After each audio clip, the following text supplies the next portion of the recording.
All right, so it's all about how to dominate deadlifts, a comprehensive guide to mastering the king of the lifts. Okay, so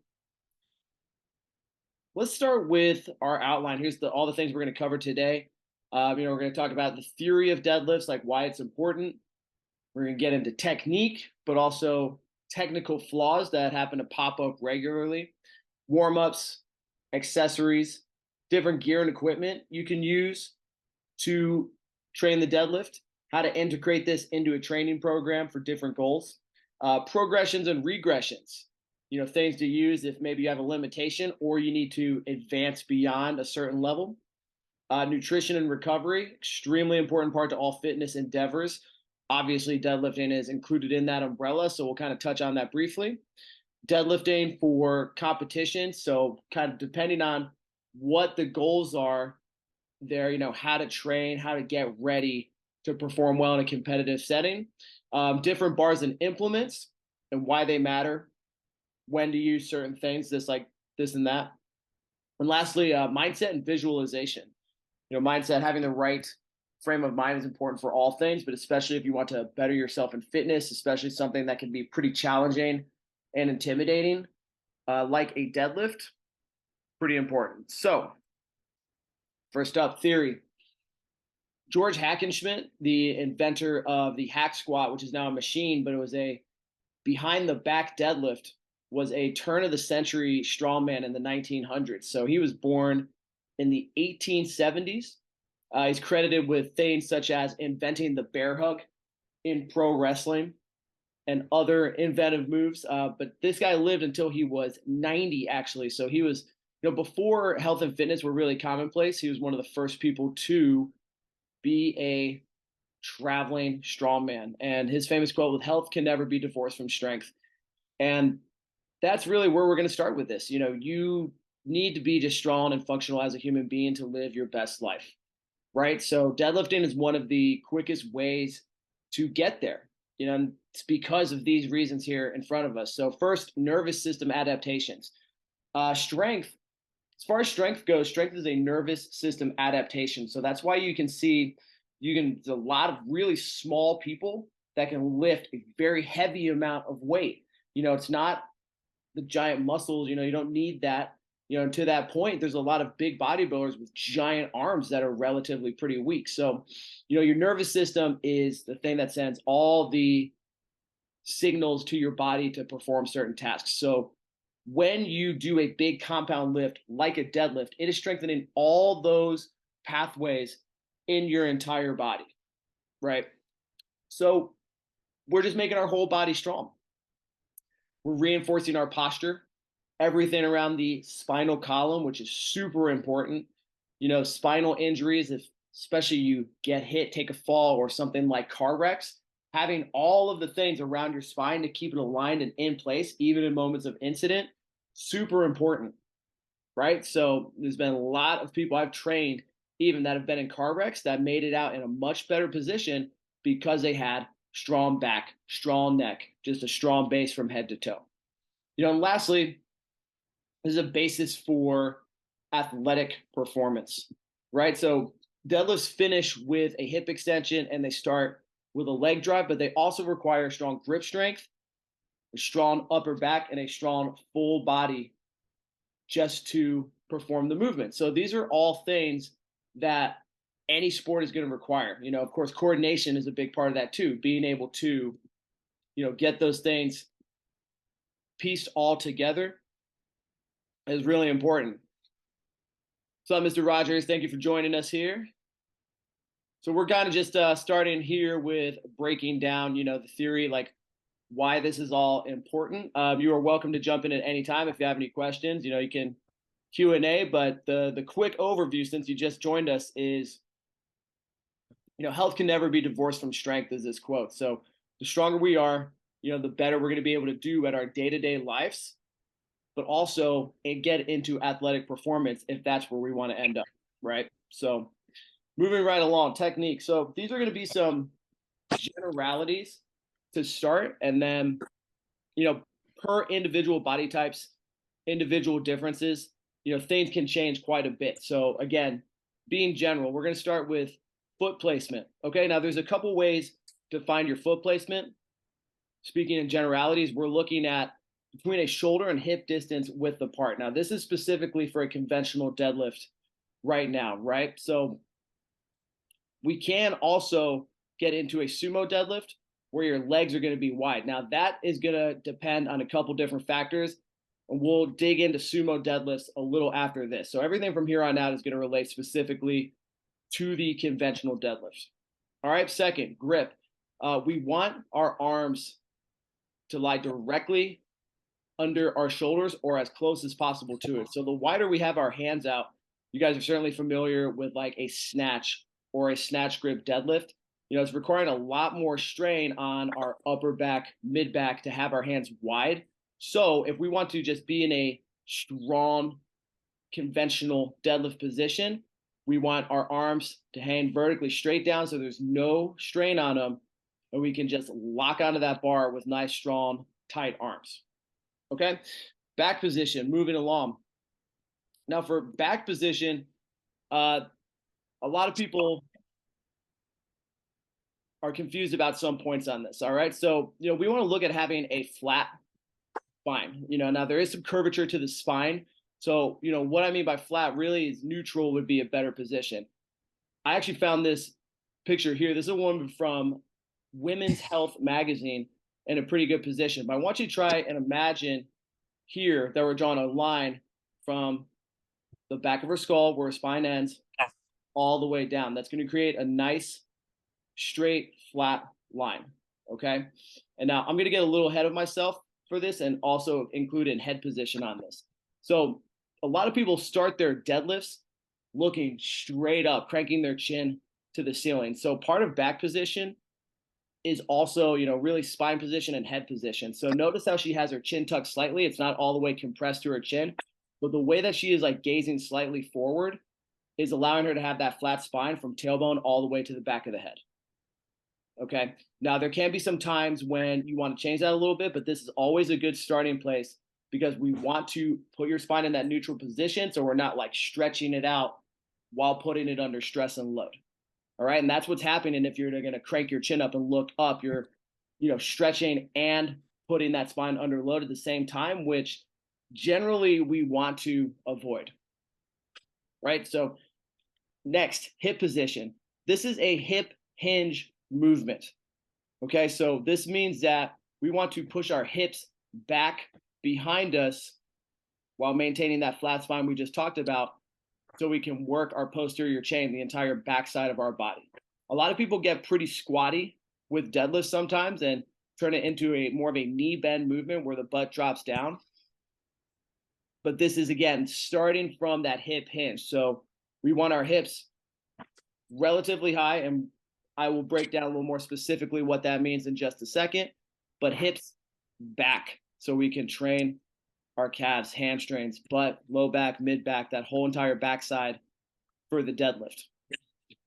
Okay, leg drive. So one important thing about the initiating movement of a deadlift is that we really want to use our legs as strongly as possible. A lot of people like the cue press the earth away when you're lifting. So what we want to try and do is, we want those feet locked down. We want your grip strong, hips back, flat spine, all those things we just talked about. We're looking to create a tight chain in your entire body. Again, arms, head, back, hips, everything. So that when we're in that right position, we start just by pressing our feet hard into the floor to get that bar moving. Okay, so we want the legs to start engaging first instead of just like cranking up at the upper back or anywhere else. All right, breathing. There's a couple different ways to breathe on this. I'm going to cover kind of the two most popular ones. The first is the Valsalva maneuver. Okay, and that's simply getting a big belly full of air, holding tight, holding your abs in compression, and then pressing hard through the floor. And you're going to hold onto that breath the whole time. Okay, now the other technique that I personally utilize is to time your breathing with the lift. So when you're on the upwards motion of it, breathe out forcefully. So you can either breathe in or breathe out forcefully enough to contract your abs at the same time. Now, this also is going to keep delivering oxygen to you. And if you're in a sport or an event, or even just training that requires a lot of high reps, and that can even be something like a challenging set of 5, being able to use that in, out, breathe forcefully is going to help you be in sync and also be present in the moment when you need to get into those higher rep bursts. All right. Bar path. So we're looking for a straight line up and down. I highly recommend taking a video of yourself from the side. Now, here's a few things that you might be looking for that bar path. If you can't really tell if that's totally straight, this or that. We talked about the hip hinge, and how our butt's going to be back behind us instead of that squat where it's a deep knee bend. If you are in a pretty squatty position, you might have to lift up and move the bar out of the way of your knee. So create more of like a snake pattern on the way up. So try to consider, just as an efficiency thing, what can we do to position ourselves so that the bar can go in a straight up and down path, right? So here's a couple examples that I brought in here of individual differences, right? So these are all generalities right now with the technique like we're talking about, but let's look here on the left side, the long arm deadlifter versus the short arm deadlifter. Because of some of these levers, that long arm deadlifter here does not have to reach down as far to grab that barbell as the short arm deadlifter. So, when I'm personally coaching people, kind of regardless of, their limb lengths, what I'd like to tell people is, we're going to start in this position where the bar is directly over the midfoot. So if you can see on this diagram here, where the plates are, where the center is, if we were to draw this line all the way straight down, that's over the dead center of their foot. Okay. And I just want to be clear about this. This is not directly up against the shin. It's not over the toes. It is going to be pretty close to those shins. And in some cases, it will be touching some individual shins, but we want this over the midfoot here so that we're pressing evenly through our feet, through all of our toes, big toe, pinky toe, and our heel evenly. This isn't a movement where we want just heel power only. But anyways, what I like to cue people on when doing these is, so we're going to get in position and we're going to push our hips back to create that hip hinge while keeping your chest up, while keeping your back flat, while having your head in position. We're going to reach our arms straight down towards that barbell. Now, at some point for somebody like a short arm deadlifter, which would describe me, I'm not going to be able to just hip hinge back and grab the bar. So if you look at this short arm deadlifter, I want you to kind of see the knees here, right? They have a much bigger degree of a bend. So a good cue and a way to set up is, create that hip hinge, push your butt back as far as possible while keeping your chest up and back flat. And then if you need to, at that point only, create a knee bend, more of that squat pattern to get down to the bar. But remember all those fundamentals we just talked about. I'm going to show this lady again. I mean, chest is up, back flat, everything's in good position there. But only if you need to reach down for those few extra inches, create that knee bend like a squat. So we also have other things to consider, such as long femurs and short femurs. Okay, now look at specifically here, like where these people's hips are. This creates even a much, much, much greater difference in the hips, right? So these are just things to play around with depending on your individual body type, and just, it's important to know, especially if you're learning this and like looking to get better, it's worth finding people who might have a similar body shape to you and seeing how they do it. For me, I messed up early because I was looking at people that were 6'10" strongmen and like trying to kind of deadlift and emulate how they were doing it. But my body's built nothing like them. So once I started looking at shorter people, like a good example for me would be Ed Cohn, who's 5'6", short and stocky. I took some lessons from him that really helped me out a lot. So look for similarly built people, see where their hips are, see how they're positioned, and go from there, right? Speaking of Ed Cohn, we have a example here of him. This is in a sumo stance, but he was known to have sort of a hybrid sumo stance where his feet were relatively narrow. A lot of times these days, you see sumo deadlifters pushing their feet out extremely wide. And this is another thing, it's dependent on your body type.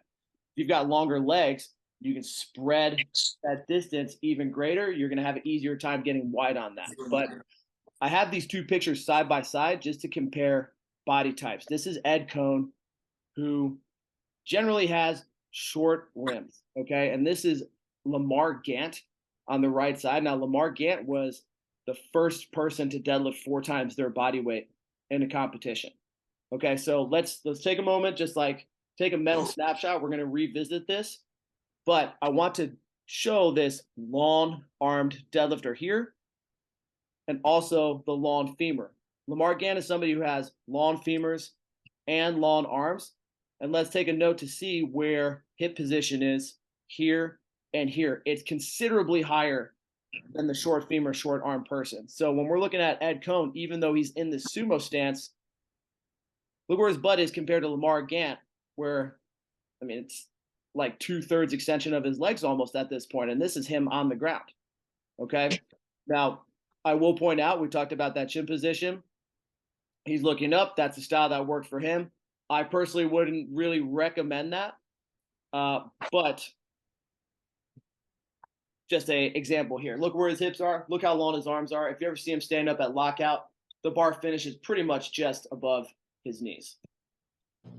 So moving on to common technical mistakes.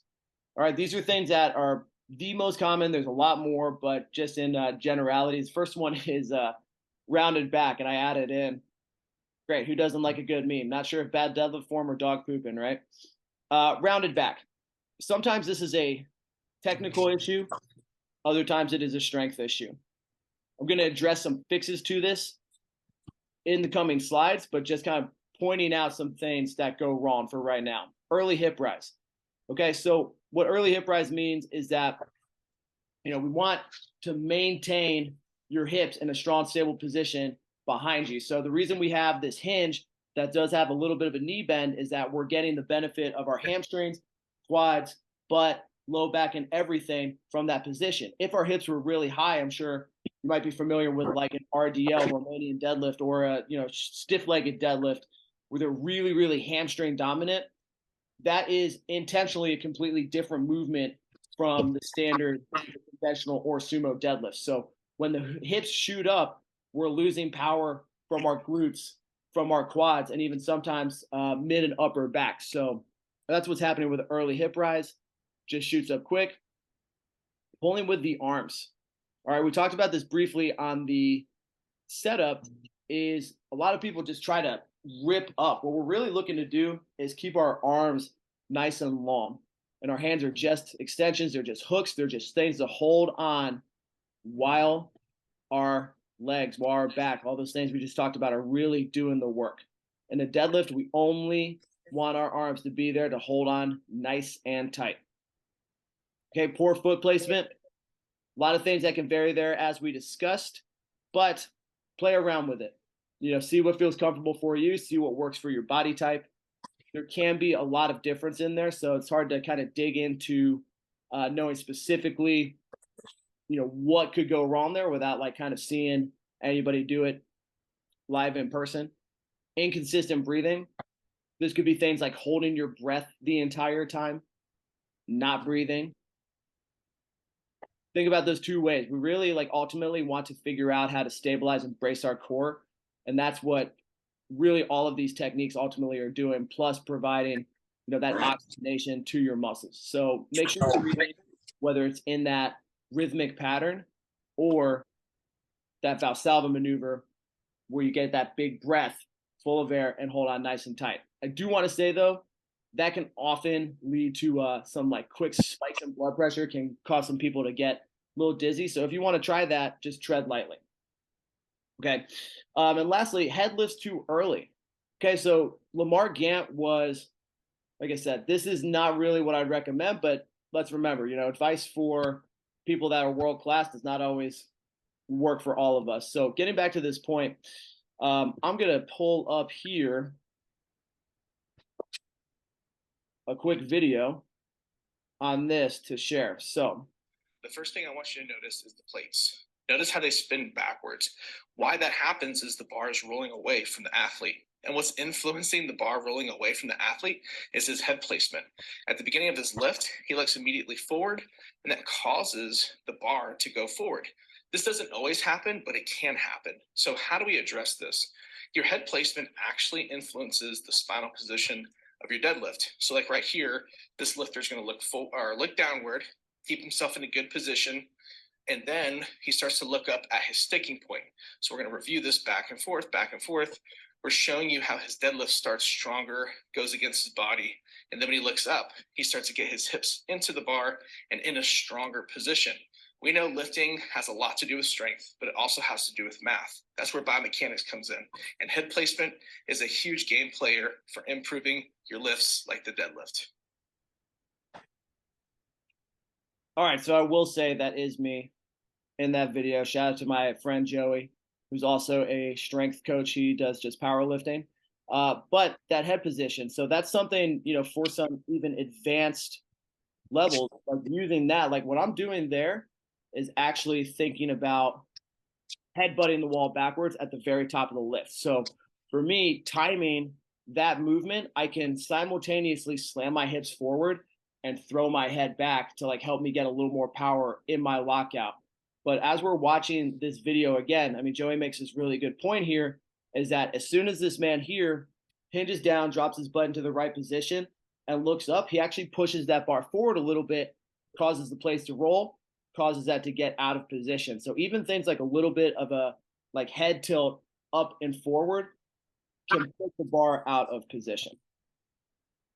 Okay.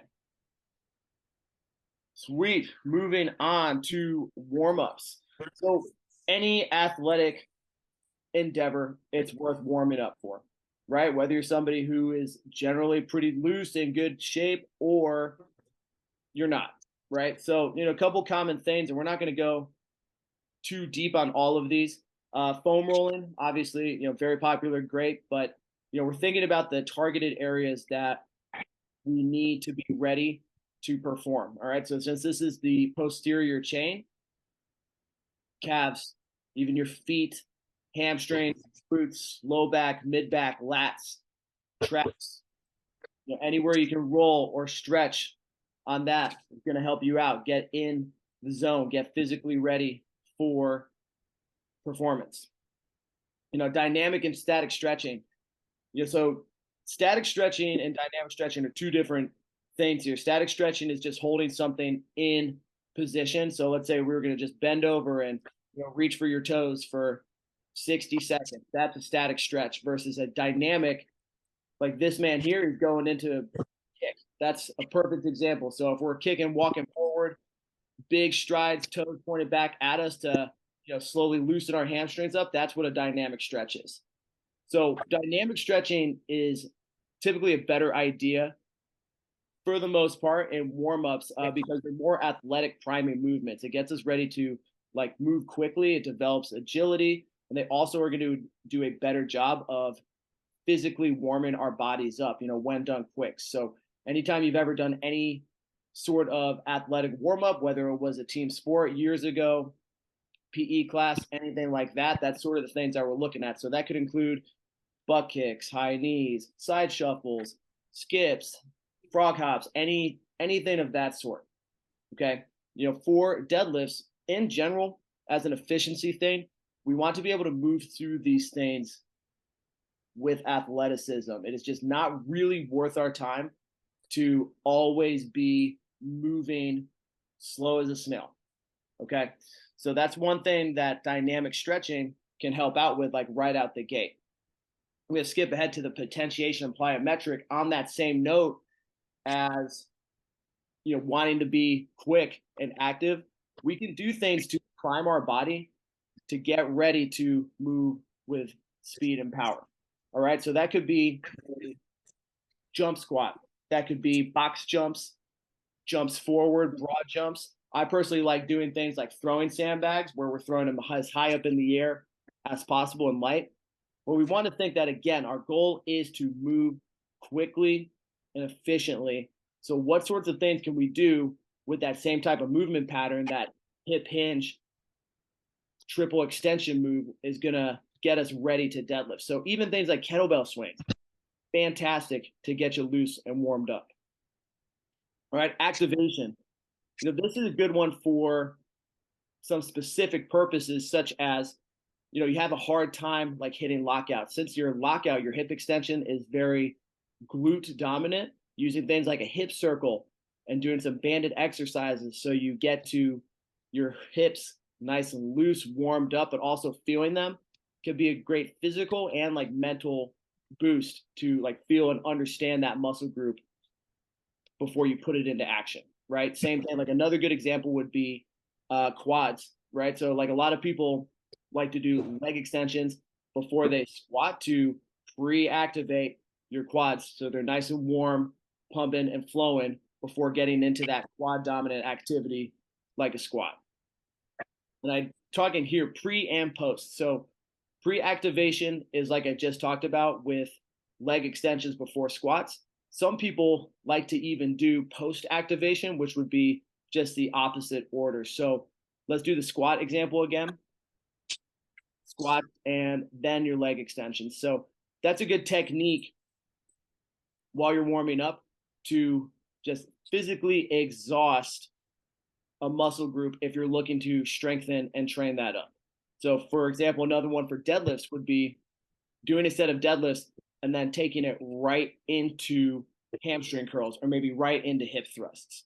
So this would come into play whenever you need to like really strengthen up a specific muscle group. Now that would only come in a like warm up purpose. I wouldn't really recommend doing that heavy, but it's just a good way to get extra work for a muscle group if needed. That's going to flow right into accessory movements. So we talked about maybe needing to strengthen certain areas.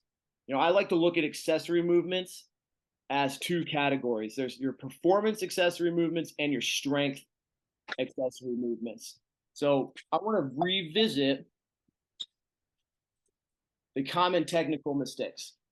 So a lot of times technique can break down for those two reasons. Is it a technical issue or is it a strength issue? So let's go through these again with a little different focus. So a rounded back. This can happen to beginners who are totally new at deadlifting, have never done it before and just don't understand how to put their bodies in the right place. Or for some people that are seasoned deadlifters and have some time training under their belt, it could be just a strength issue that if their back is rounding and everything else is staying in position, their low or mid back is weak. Or again, upper back if your upper back is rounding. All right, that's the position that cannot hold the technique. It's the weak link in the chain. All right, so another example would be that early hip rise. If that happens, that's again, your hamstrings are not holding strong with everything else. Your hamstrings are the weak link in the chain. Pulling with the arms, that's a little more technical. Poor foot placement, a little more technical, inconsistent breathing. So some other examples of strength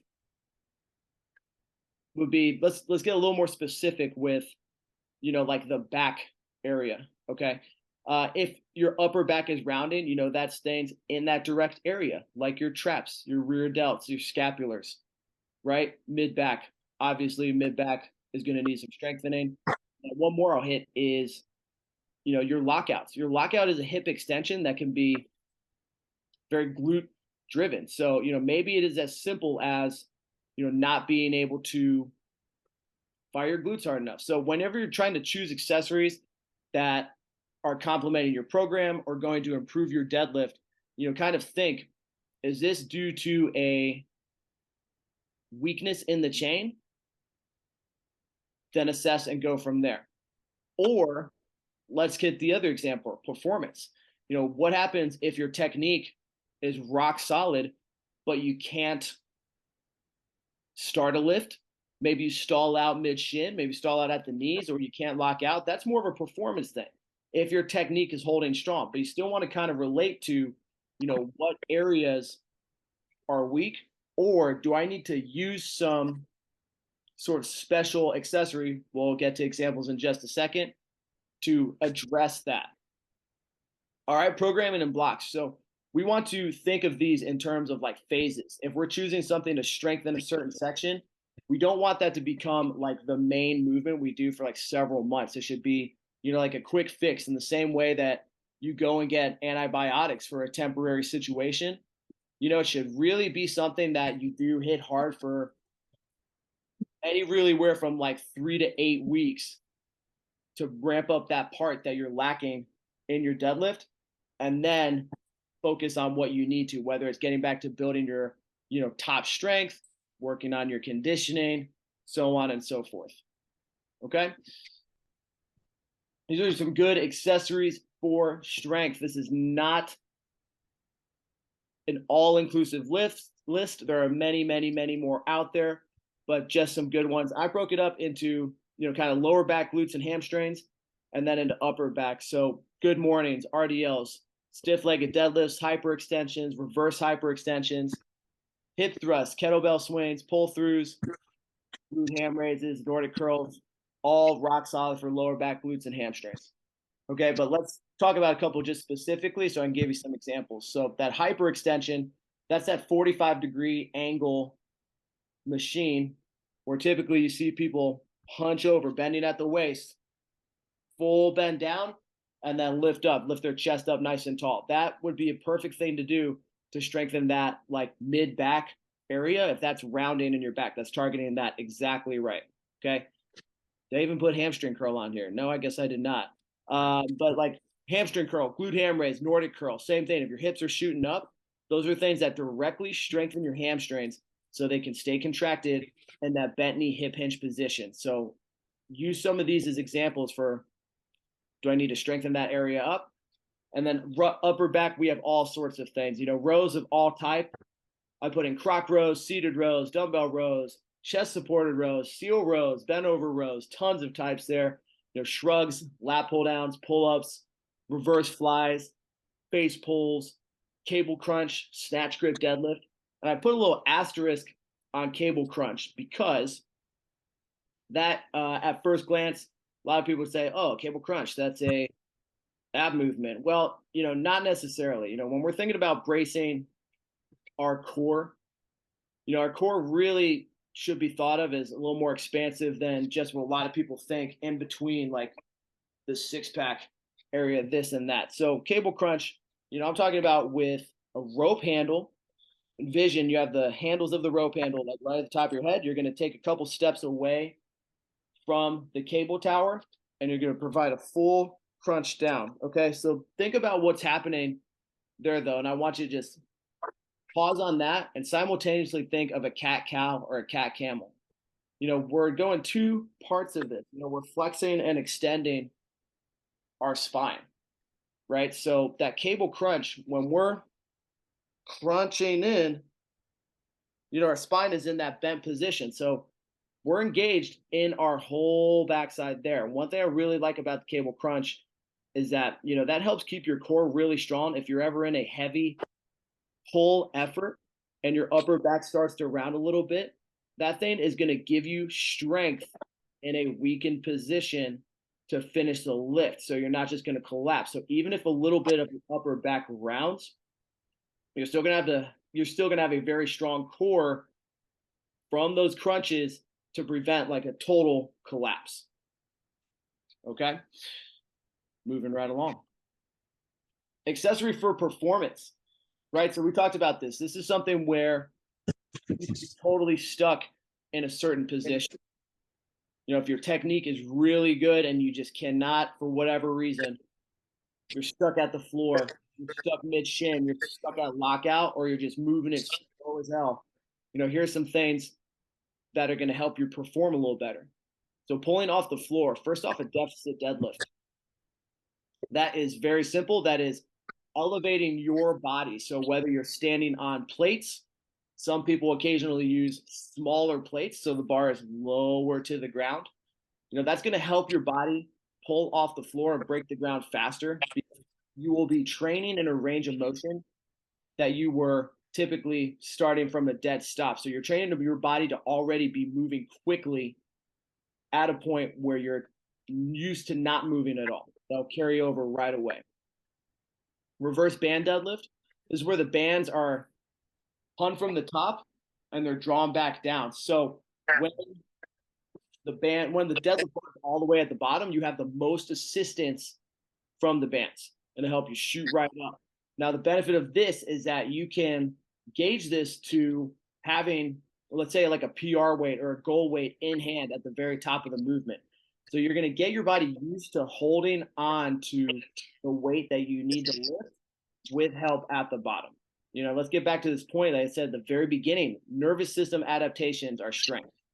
All right. So when we can get our hands or our body under load of what we want to use, we're going to be able to adapt to doing that better and better. So even if we have things like a reverse band deadlift, where it helps us at the bottom, we're getting used to lifting that weight, even if it's just finishing at lockout and extension. All right. Plyometrics. I'm going to also throw this in with leg press and trap deadlift. Let's group those three together because we need leg power and leg strength to get us moving off the floor. So plyometrics would be some of those activation exercises like box jumps, or the sandbag throws that we talked about. That's utilizing your leg strength, getting them activated to push with some force, because you might be able to be really strong in a movement, but again, if you can't apply that like explosively, you can't put the force out behind that, then it's no good. So use some of those plyometrics to activate and like help you bring out that leg power. Leg press, relating back to form. If we have all of our technical elements down, if we're in a great position at the very bottom, we should be able to initiate the deadlift with a strong leg press. Let's think about that press through the earth comment. So that's why, a leg press can actually be a tremendous accessory specifically for the deadlift. Ed Cohn is a famous deadlift accessory of a single leg press where he sits one leg right on the center of the leg press and the other one right out to the side, just like out of the way, so that we can lower the sled of the leg press all the way down, open up the hip, and then press out with power. So phenomenal. Don't knock the leg press. Trap bar deadlift, very similarly, this is a much, much more leg dominant version of the deadlift when you're using a trap bar. So if we need to train explosiveness through your legs to break the ground, trap bar deadlifts are phenomenal for that. Okay. Moving on. Mid shin to mid thigh. So this means when you're getting to a point, you can get it off the ground, but you cannot break past a sticking point. For some people, it can be, again, middle of the shin, around your knees, or mid thigh. So there's a couple ways we can address that. Let's keep in mind that this is still with technique and proper order. Block pulls and rack pulls. So block pulls and rack pulls are very similar. These are when the barbell is elevated. So a block pull is when the plates are raised up. Okay. And a rack pull is when the bar is raised up. So picture, you're in a big power cage, right? The barbell itself is sitting on those strong arms. It's going to already be flexed a little bit if it's got some weight on it. That's your rack pull. Block pull is, again, with the plates themselves are on blocks, platforms, other plates, etc. So here's the difference. When the bar is in that rack position and there's weight on it, it's already flexed, like I just mentioned. One of the big important things about deadlifting that you have to learn to be good at it is getting that tension out yourself. It requires a lot of work to create that tension and then complete the lift successfully. So if the bar's in the rack with weight, that tension is gone. There's so much less work for you to do. Okay, versus the block pull, when those plates are raised up instead of the bar being raised up, you still have to create that tension. So since we're thinking about things in terms of like force production, we're trying to generate the body's ability to generate force in certain specific positions. We want to go to the places and the lifts that are going to require us to create that huge amount of force. So a block pull would make a little bit more sense. Choose the hard route for that. Okay. Now pause deadlift. A pause deadlift is literally performing a deadlift where you pause in a specific position. So let's say that your weak point is the bottom of your knee. All right, to perform a pause deadlift, we're going to set up as normal, deadlift normal. We're going to pull and either on the way up, pause at that spot, or perform one full rep, lower back down. But instead of taking it all the way to the ground, we're going to lower until we hit that sticking point, pause in place, and then accelerate right back up. So now we want to make sure when we're doing these pause deadlifts that they're lighter and it's a load that we can handle, but it's still challenging. So this isn't going to be like your PR weight or anything. The reason this works is, we're creating isometric contractions. That is contractions when the muscles are neither lengthening or shortening. So we're just holding in place. We're teaching the muscles and all the things that the body needs to, again, generate force, generate power, be strong in different ways so that when we have to, come back to our heavy deadlifts, we're getting the most out of every single little fiber, every single little unit that we need to successfully deadlift. Now that is an isometric contraction, but I also have an isometric deadlift in this. All right, now here's the difference with that. An isometric deadlift, same problem. You cannot move the bar past the bottom of your kneecap for whatever reason. That's your sticking point. For an isometric deadlift, what we're going to look to do is have some sort of resistance at that point. So this is again about force production, force generation. So I want you to visualize, let's say you were going to just try to punch in the air as hard as possible, like a static punch, just like so. It's not going to be, you're going to feel okay. You might feel strong. But if you were to like hold that fist and now try to push as hard as you could against a wall or against your hand, you're instantly going to be able to feel so much more strength having that resistance come back against you. Okay, so this is another isometric contraction, but we're going to get so much more out of it because you have resistance now. So when we're going, let's picture that same spot. We're going to deadlift off the ground, but we're going to set up these racks in place so that right where you're used to failing out, we're going to pull as hard as you can through a totally fixed object where the bar is going to be stuck in place, but you're using all your might, all your force, like you're trying to lift the entire rack off the ground. Hold for 3 to 5 seconds, and then lower back down. Okay, so we're just getting back to this point of, we are training the body to generate as much force, as much power as possible. These isometric deadlifts are training the bodies in ways that we're not really used to, but it can be extremely strong, extremely powerful when you have that resistance.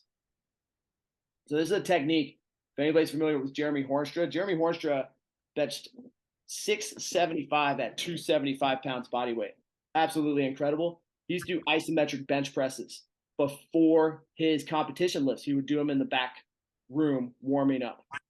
All right. And then immediately after, he would get out into the platform and then go 675. Crazy.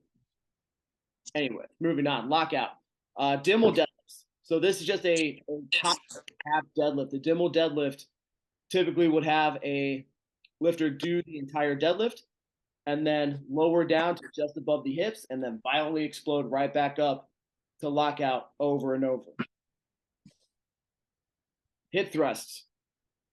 Awesome one. Can be done on a bench, on a machine, on platform, but it's just training that hip extension movement. If you're having problems really anywhere from, let's say, mid-thigh up to locking out, squeezing your butt, standing up tall, work that ability to thrust your hips forward. Kettlebell swings would be another good one. Then a little more lifting specific ones, banded deadlifts and chain deadlifts. These are just two things that are going to increase the strength curve, which just means it's heavier at the top. So you're used to handling heavier weights. But what's also nice about banded and chain deadlifts is that it actually trains your body to accelerate through the lift. So if you're training with chains and let's say, it's 120 pounds heavier at the top, as you're performing with chains, your body is getting signals that's saying like, oh shit, I gotta speed up. I gotta really like push through and power through here because it's getting heavier, heavier, heavier. When you go back down to just doing deadlifts without any bands, without any chains, you still have that trained ability in your body. So you're going to be able to accelerate harder into your lockouts. Right. And then if you just pull super slow, plyometrics, triple extension movements count in that, like those throws, trap bar deadlifts. We already covered that. And the one we didn't cover is compensatory acceleration training. This is a very important one. Could be used on all your lifts. And so for power, I'm sorry, for force, the definition of force, which I keep saying over and over, it's all about generating force. Force is mass times acceleration. So we can move a heavy weight really slow, and that is going to have a decent force output. But if we want over time to have this great force output, one way we can do that to train our bodies to regularly do that, even on heavier weights, is to move light weights with absolute force and crazy velocity. So compensatory acceleration training, like by definition, would be in the like 60 to 75% range, but we're trying to move with absolute violence on these. These never take the place of heavy deadlifts, of like a good heavy single, double, whatever your goals are, but it's a great way to complement your performance. Okay, just a quick breakdown, gear equipment for. Sorry, I'm laughing at this photo here. This is Maxime Boudreau squeezing into a deadlift suit here with a forklift. Sweet. So gear and equipment, these things do matter. Shoes. Make sure that you're not lifting in something like runners that are soft and cushiony. If you wanted to jump as high as you could, would you want to, jump from like a hardwood court or a mattress?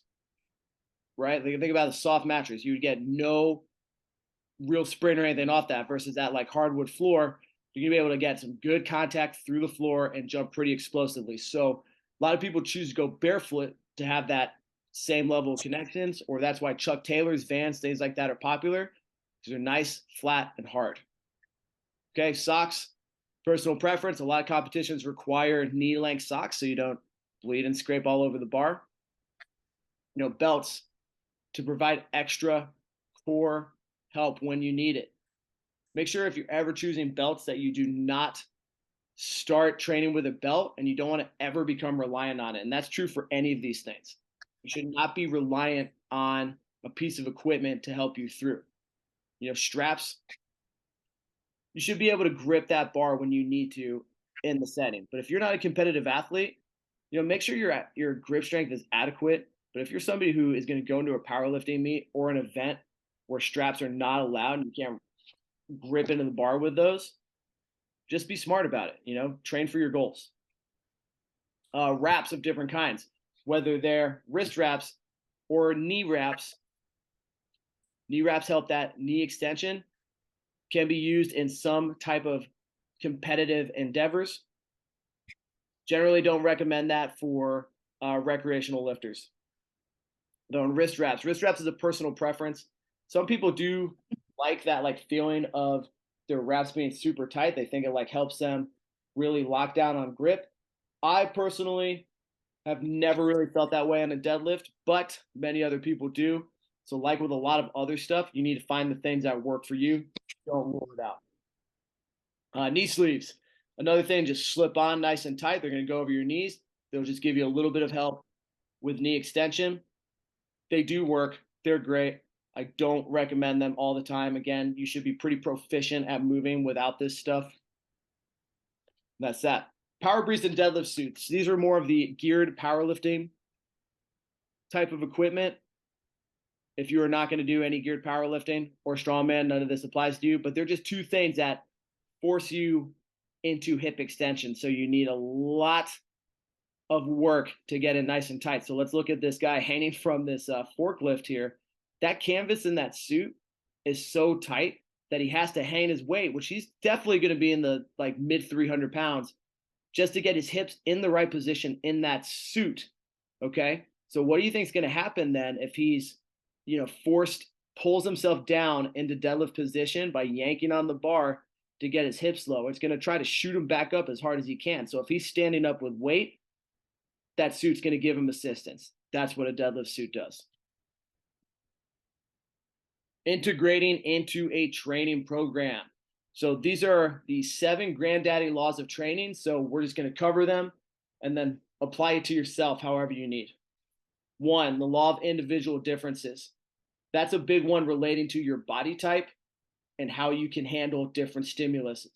If you're a marathon runner, you're going to have a much better endurance system than somebody who has only sat on their couch for the last 5 years. The overcompensation principle. So we want to, I'm going to combine this with the overload principle. Overcompensation and overload. So overload is, we want to give our body more than it is used to so it can overcompensate to create these gains, build ourselves back up stronger. So for, building muscle, for example, every time you lift weights, you're creating little micro traumas in your muscles that rip open. But when we repair and recover properly, they grow back together stronger. So when we want to keep getting stronger and stronger and stronger, we have to continually overload so that our body can overcompensate. Those two kind of go hand in hand. Okay, but overcompensation is allowing your body to recover from overloading, which you need to do over and over and over again. All right, within reason. The SAID principle, specific adaptations to impose demands. If you want to lift heavier, you need to lift heavier. If you're training for a powerlifting meet that requires you to lift 1 rep as heavy as you can, you need to make sure that you are lifting low reps in heavy ranges. It would not make sense for you to do CrossFit where you're doing lighter weights for 20, 30 reps if your goal is to train for a 1 rep max, vice versa. The use-disuse principle. If you don't use it, you lose it. Pretty straightforward. The GAS principle, general adaptation syndrome. Your body's going to adapt to what you put it through. Plain and simple. Very similar to the specific adaptations to impose demands. That's a little bit more about, the sets, reps, like what you're putting it through. The GAS principle is, again, your body's going to adapt to what you put it through. Make sure that the specific adaptations and the imposed demands are appropriate so you make the right adaptations. And specificity principle. If you have a competition coming up, gave the example of powerlifting, you need to train for a 1 rep max. You should make sure that you're training for that 1 rep max. If you're using a certain type of barbell or doing a certain type of movement that's a little different, be as specific as possible. If you have to do a clean and jerk at your next competition, for example, it wouldn't make sense to only squat. That's really what specificity is all about. Do the things that you need to be better at. Regressions and progressions. So really, I want to spend just a little bit of time on this, just the regressions. Sometimes it makes sense to try some of these easier to handle movements. So like a kettlebell deadlift, it's right in the middle of your feet. We're going to use those alignment principles again, where it's over the midfoot. But since it's in between our feet, most people have an easier time hinging down to the right position, getting their hands centered and lifting up. Okay. And this is for more of the novice, beginner lifters, just to get used to those technical patterns. Same thing with a rack pull. Maybe somebody can hold a really good position halfway down of the hinge or even 3/4 of the way down, but they can't really maintain their position when the barbell's on the floor. So using a rack pull, starting with the bar a little higher, working your way down, can be a little better way to get into deadlifting. Trap bar deadlifts. Look at this man here, because his hands are straight out to the side and not in front like with a barbell. It's also a way to get in position easier, to reinforce those technical patterns correctly. Good mornings and RDLs, just retrain that hip hinge pattern. This is again for people that are newer to lifting, that need to understand those technical regressions. So progressions, really, anything that is more advanced, like those performance accessories that we talked to. So Bulgarian swing are just heavy kettlebell swings that are loaded on a pin of some sort, right? To like really train that hip extension and that hip drive. Zercher is a deadlift in the crux of the elbows. There's some specific reasons when there's a good time to do that, but if you don't really know what those things are for now, you can ask me directly. Not worth spending time on. All right, a couple other things here: nutrition and recovery. Just going to be very basic on this. This is not a nutrition and recovery seminar, but it has to be mentioned because it is important. Nutrition: make sure you're getting a gram per pound of protein every day. Sufficient carbohydrates, sufficient fats. Being vague and general on that for right now. Make sure you're eating in appropriate alignment with your goals, whether you want to build muscle, burn fat, maintain any of those things. A lot of resources out there. You can always ask me for help on that. And also make sure you hydrate. Hydrate, hydrate, hydrate. I'm going to use that as a water break right now. And sleep, recovery. Got to have good quality sleep. Make sure you're getting, if you can get up to 8 hours, if not, at least 6. Perform active recovery, stretch, make sure you're getting in, those steps. 10K is the number most people say, but make sure you're moving and not just sitting on your butt. We want that active blood flow going through your body while we are recovering. That's it. Nutrient delivery. That's how we get the nutrient from our food into our damaged muscles to repair ourselves. Rest well, Sleepy J. All right, deadlifting for competition. It's all just about being prepared. So this is Benny Magnuson here, 1,015-pound deadlift. Believe it or not, this is me right there with my orange phone case in 2011. Simulate the event. If it's a 1-rep max competition, simulate a couple rounds training for a near 1-rep max so you're used to it. If it's a CrossFit event and you need to go, or strongman, you need to go max reps in a minute, you should get used to what that event is like so you can create a plan and have an idea of what you need to do and what you can do. Be realistic, but also be adaptable. You should have an idea of what you can do, but sometimes things don't go that way in the moment. So be flexible, be adaptable. And you can do that by visualizing the outcomes. All right, really think about all the different things that could happen when you're going into that competition. You can do this even stronger by learning every detail. What type of barbell are you using? What's the environment? Are you in a gym? Are you in an open field? Are you in a high school gymnasium? What are the rules? Can you use straps? Can you use chalk? Can you use baby powder? Can you wear a suit? Can you do this? Can you do that? Find all those things. Think about it. Peak appropriately. Make sure that you have a training plan that is complementive of your goals, will get you ready and have you sufficiently rested to attack and perform. Come prepared. This is all about being prepared. I'm talking specifically game day. Make sure you're fueled, rested, and hydrated, and also in a mentally good space. If you're a little nervous or anxious, that's okay, but be excited, be happy, get out there. Watch other competitors.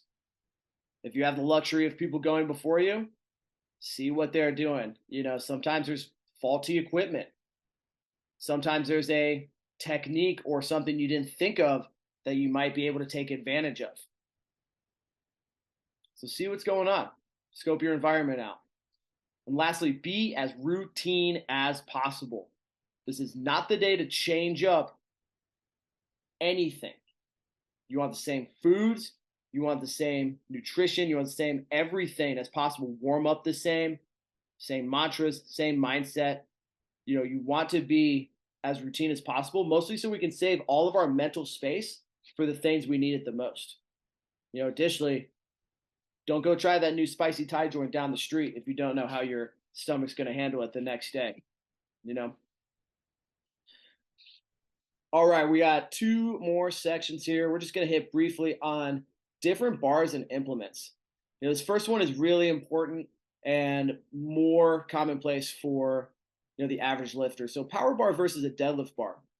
Power bar is typically called, or not typically, but sometimes called a stiff bar. And that is, it is stiff, stiff.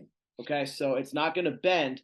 In this picture here, this is an elephant bar, but an elephant bar is an exaggerated deadlift bar that is thinner and has whip or allows bend to it. So it's a little easier to lift because of thinner grip, again, easier to grip onto. But when that bar bends, with weight on it, when you initiate the pull, you're going to be lifting less of the weight on the barbell just to break the floor. So I want you to, try and think, if this man were to keep this bar bending here and lower it down with this much amount of bend, the entire thing wouldn't drop evenly at once. This would drop first, the outside, and then slowly going in towards the middle, then it would bit by bit by bit touch the floor, touch the floor, touch the floor. So the reverse happens, when you're lifting it, you get a little bit off the floor first, then a little bit more, then a little bit more. So you're able to generate speed and power in the deadlift as you pull it up. All right, because you're pulling less weight, that bar's already moving. So when the full weight comes into your hands, you're already moving that thing. You don't have to overcome that tension like we talked about, like with a block pull or something. Actual deadlift, very straightforward. It's 2-inch thick bar. Sits further in front of you. Can be harder. And not can be. It is harder than a normal bar because it's sitting in front of you. Car lever deadlift. There's a lot on that, but very common in strongman competitions. 18-inch deadlift is an 18. That's 9 inches higher from where a standard barbell sits on the ground. Okay, so that's another common one in strongman competitions. Diddy deadlift, that is reins, a set of reins that are typically offset, one in front, one behind, and loaded on either power pins or famously the Dinnie stones in Scotland. Okay, lastly, trap bar. We've kind of covered that a good bit today. So we're going to move on to our last and most important section, mindset and visualization. We talked about visualizing in the competition section, but be as specific as possible.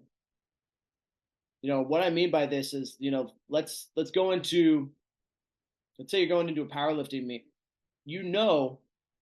That there's going to be a whole bunch of smaller people around. You're going to have 3 judges in front of you. You're going to have machines with red lights. Think about sights, sounds, smells, everything. Think about what you do, what your routine is. Make this a visual mental rehearsal in every sense possible that you can play as intensely and as vividly in your mind as possible. Create the most strong mental motion picture that you can. Brain signals, this has been studied time and time again. The brain cannot differentiate between a vividly imagined experience and the real experience. The brain signals are the same. So what this means is we can make physiological adaptations to get us ready to lift a heavier weight, to do a PR, to do a competition. We can rehearse this and get ready, again, physically and mentally, by a strong visualization. Okay? Meditate, focus, and concentrate. Meditation is just having awareness. A lot of people just simply sit quiet, zone out, think of nothing, focus on their breathing. But why this is in this section is we want to have the ability to tune our focus on the things that matter the most. So if you either follow a guided meditation and you just focus on the guide talking to you, or you just focus on your breathing, you're practicing the ability to center your mind in the right places. So if you're in a competition or even in just a chaotic training day, a bunch of shit's going on in your personal life, you're going to be able to block all that out and put yourself in the zone, in the place, in the space where you need to be. Set the tone. What's your attitude like? This is something that meditation and focusing can help with. You having a shit day? Whatever, turn it around. Say like, I'm going to go in, I'm going to have a great, awesome workout today. Force yourself into that position. You can also do that by charge. This is charge, not change your environment. Are the people and places around you conducive to your success? Are you lifting at like a Globo gym that's uninspiring? Even if you're stuck there, you can send those brain signals to yourself to create it in your head different than what it is. You can listen to the right music to put you in the right mood. So create your environment. Your environment is also very mental, what you're doing the rest of the time.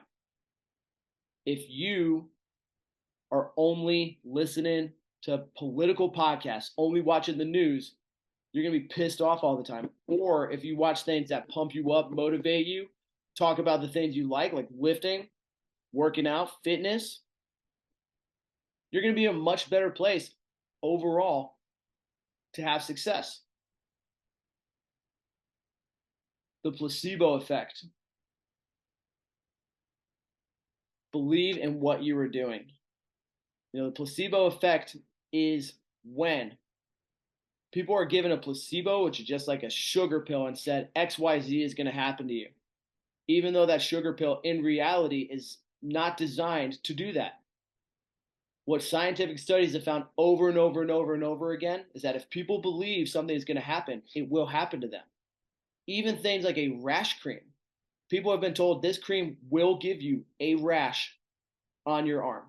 People will put it on because it's a study, they're getting paid for it, and they believe it so intensely a rash appears. The opposite has happened.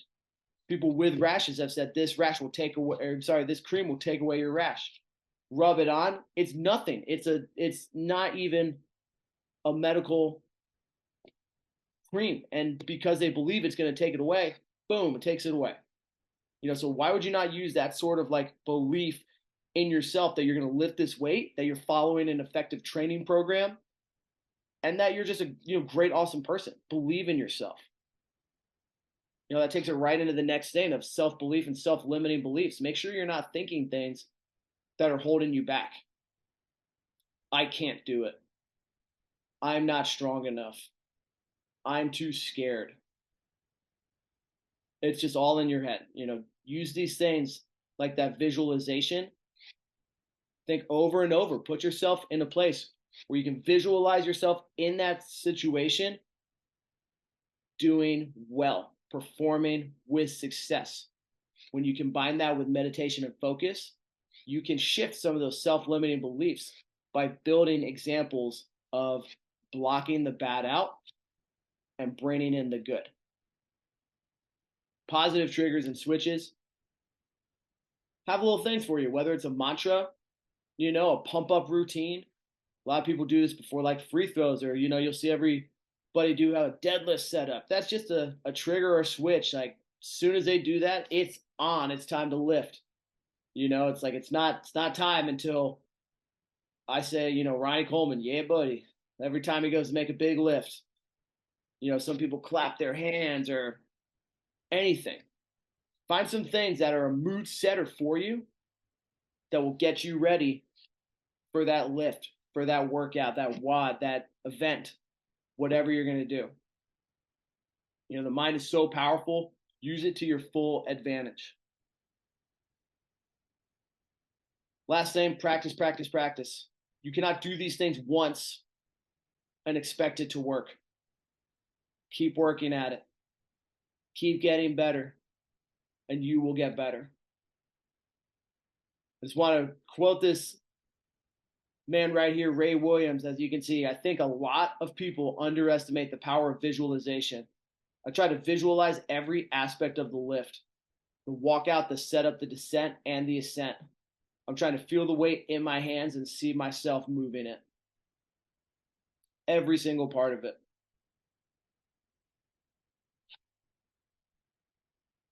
That is a wrap for my presentation.